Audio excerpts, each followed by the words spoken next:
Alright, so at the time of this recording, I am mentally preparing, getting hyped up for Shang-Chi and the Legend of the Ten Rings.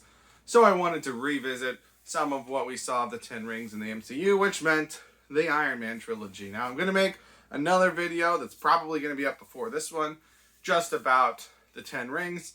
This video, I'm talking about the Iron Man trilogy on their own as 3 Iron Man movies. And I'm probably going to not take very much time with this because I feel like everything that I have to say has been said before. Iron Man 1, pretty universally recognized as a great movie. Kicked off the universe. Great casting. Big surprise. Blah, blah, blah. You don't need me to say that. Iron Man 2, I feel like I'm in the minority. I really like Iron Man 2. I think a lot of people that dislike Iron Man 2, I think they wanted it to be more of an Iron Man movie. And at the time that it came out, with everything ready, gearing up for the Avengers, like, I was all in on the shared universe. And this is building a shared universe. And, you know, when I kind of explain these movies to people that haven't seen them, I tell them that Iron Man 2 is like Avengers 0.5. Right? It's like the pre-Avengers movie. And I'm all for that. Right? I don't think I'm as big of a fan as the MCU's portrayal of Iron Man as most people are. I don't dislike him, but I don't think he should be the main focus all the time. So I like that we get more War Machine. I like that we get more Nick Fury and S.H.I.E.L.D. I like that we get Black Widow. So Iron Man 2 to me was the first instance of like, yeah, we're expanding this. Because we had Iron Man and the Incredible Hulk. Those are both pretty focused on their one characters. Iron Man 2 was like, this is how movies with multiple heroes can work. And I was all in on it. We get the Mjolnir tease at the end. We get Captain America's shield more prominently than in the first one. So I'm a big fan of Iron Man 2.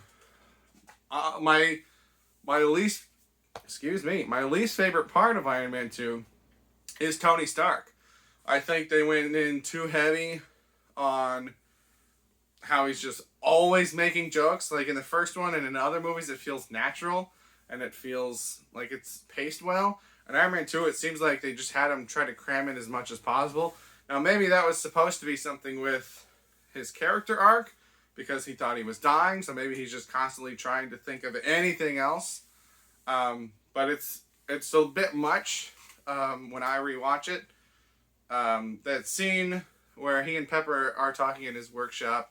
And they talk about he donated the art collection to the Boy Scouts and he's taking down the one painting and putting up another painting or putting up posters or something like that. That scene, in a nutshell, is my problem with this movie. It's just he's trying too hard, I think. And I think the movie is trying too hard to make him funny and snappy and witty. And it doesn't feel as natural as all the other movies. But for the most part, I like Iron Man 2 a lot. I think I'm in the minority on that. But, that's okay. Different people like different kinds of movies. I like the kind of movie that Iron Man 2 is. Justin Hammer is fun to watch. I thought Whiplash served his role as a villain. The ending with him was kind of dumb. Kind of wish they would have brought him back to do more or to, work with other villains. But, hey, what are you going to do? And then Iron Man 3 happened. And I know it's been said to death, and some people are going to judge me just because of it, but like, I don't like the Mandarin twist in Iron Man 3. And you can call me whatever names you want and say whatever you want about me, but nothing's going to change that. And it's not because the character's not the same as it was in the comics, right? I understand that they couldn't do exactly how he is in the comics. What made me upset and has changed how I get excited for movies ever since is that in all the marketing, the interviews, trailers, everything leading up to it, they told us that Ben Kingsley was playing the Mandarin. And in interviews, Ben Kingsley is talking about the Mandarin's mindset and what he wants and what his goals are and blah, blah, blah, blah, blah. And it was all a lie. It was all just made up nonsense to sell the lie just for a twist. And if you want to present something in a movie and have a twist on it later, I think that's fine.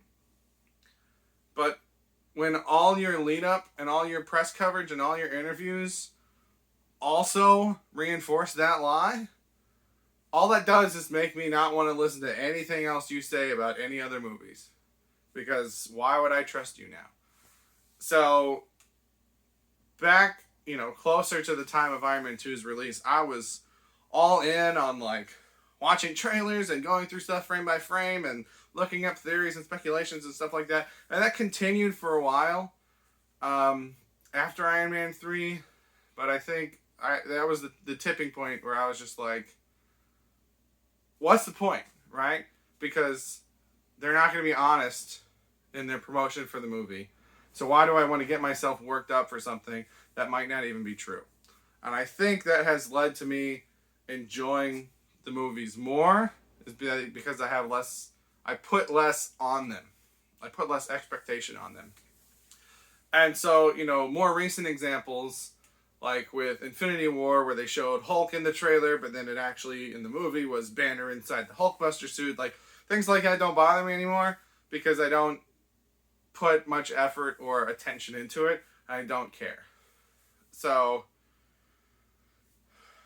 like I said, at the time of this recording, I'm getting ready for Shang-Chi. So I'm hoping that the Mandarin character issue will be, resolved in a satisfactory way. But regardless of that, Marvel just lied. They were dishonest with their promotion, and maybe I'm an idiot for being upset about that, but I can't help but be upset about that, and I can't help but not trust anything they say moving forward. So, I love the movies, but I don't hype them up very much anymore. I wait till they're out. I go out. I see them. I usually enjoy them. So yeah, Iron Man 3 was a big turning point for me. Not just with Marvel movies, but movies in general. Even ignoring all of that. Ignoring the Mandarin twist. Ignoring all the press and interview lines. Ignoring all of that. I still don't think Iron Man 3 is a good movie. Because of lots of other factors. The fact that his suits don't make any sense. Some of them, what they can survive and not survive, and how easily or not easily they're destroyed, it's completely inconsistent. They spent, time and money designing and animating these suits that get almost no screen time. The main suit that he wears, I think it's the Mark 42, the prehensile armor, falls apart constantly as a joke, which doesn't make sense. I know it's prototype, but why use it then? If you've got all these other suits, there's a whole plot line about how the suit doesn't have enough power. It's like, you've got another arc reactor in your chest. Why can you not use that to power it? They don't explain that. But the biggest problem to me with Iron Man 3 is that it does not follow up at all with the plot lines from Iron Man 1 and 2.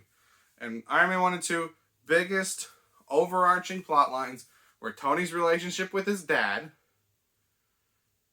and him coming to accept who his father was. And number 2, the whole process of having an arc reactor. What does that mean? How he deals with the fact that it's killing him. And then creating a new element should be a big deal, right? In Iron Man 3, we get nothing about his father. No continuation of that plot thread whatsoever. I don't even think he's mentioned in it. And as far as the process with his arc reactor, the only thing we get is that he gets a surgery to take it out. Which, if it's that simple, do that earlier. But even if you finish that one, so now he doesn't have to deal with palladium poisoning or anything like that, you went nowhere with his new element. Does that not seem like that should be a bigger deal? Is that not... I don't know. To me, Iron Man 3 really dropped the ball in multiple ways. I hate that it takes place at Christmas for no reason. It makes it annoying when I want to rewatch the trilogy and then I've got Christmas music playing in the movie. So, Iron Man 3 is definitely the weak spot of the entire MCU for me.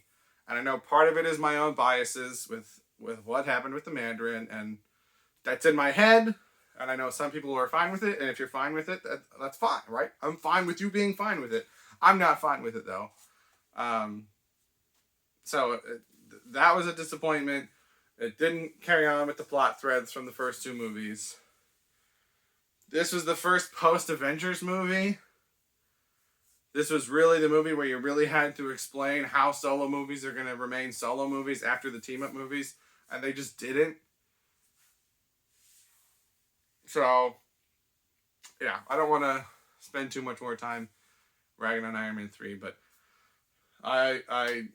whenever I post my Captain America trilogy video, I think the Captain America trilogy is the best trilogy in the MCU. Thor, I think I liked the first one okay. I didn't have a problem with the second one, but when you get to Ragnarok, it's just like, okay, this is another level, right? And Iron Man was the opposite, where I really liked the first two, and then the third one just, that scene where he's just saved all the people from the bus, the plane. That was an awesome scene, by the way. But right after that, when the suit gets hit by the bus and falls into a million pieces, that's what Iron Man 3 did to the Iron Man trilogy for me, in my opinion. So, I'm going to stop complaining about it now. First two Iron Man movies, love them a lot. Still rewatch them quite a bit. Iron Man 3, sometimes we put that in a closet. We don't talk about it. But those are just my thoughts. You can let me know what you think of the Iron Man trilogy. You can tell me why I'm so wrong and how Iron Man 2 is really a piece of garbage and Iron Man 3 is a great masterpiece because it subverted my expectations. It certainly did that. But you can tell me your thoughts. Those are my thoughts. Thank you for watching. Have a good day.